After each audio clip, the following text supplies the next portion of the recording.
Kau keluar dari van tu, lepas tu kau jalan terus sampai kau jumpa taman tu kan. Kau belok kiri. Kan ni, belakang kau. Tepi, belakang kau. Kat belakang kau. Ya, aku nampak dia tadi. Cuba aku mati.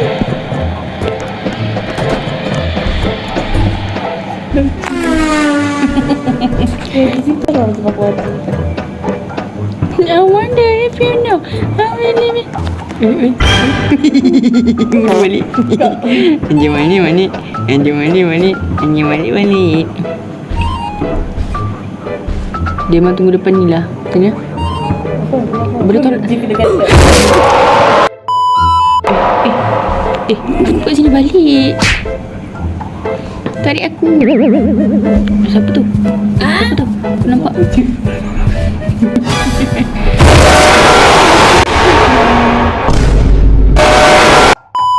Kau balik dulu. Tunggu aku. Ya, sini lah. Tak kena dalam. Okay, cepat. Dia memodal dia duduk dalam tu je. Mula-mula kita jalan sini atau sini. Mana kau? Astaga. Aku pergi base, tapi kita nak kiri. Aku masuk base. Pintu tutup ke? Buka pintu.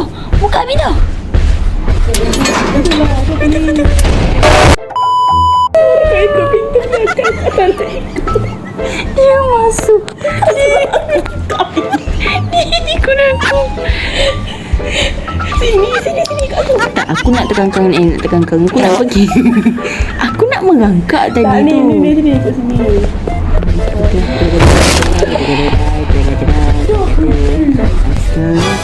Apa dia ada kat sini? Selamat kau. Pintu sebelah ni buka lah pun. Lebih kurang macam friendly tu lah. Tapi kita kejap itu. Semua pintu tak buka. Pinggir lain juga. Lah, mana kau? Kau mana? Dik kau mana? Buka pintu boleh. Buka pintu. Pintu mana? Pintu mana? Apa bodoh?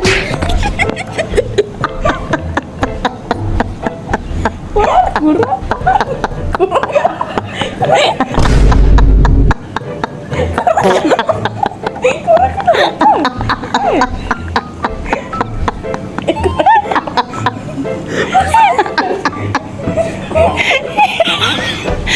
Astagfirullahaladzim.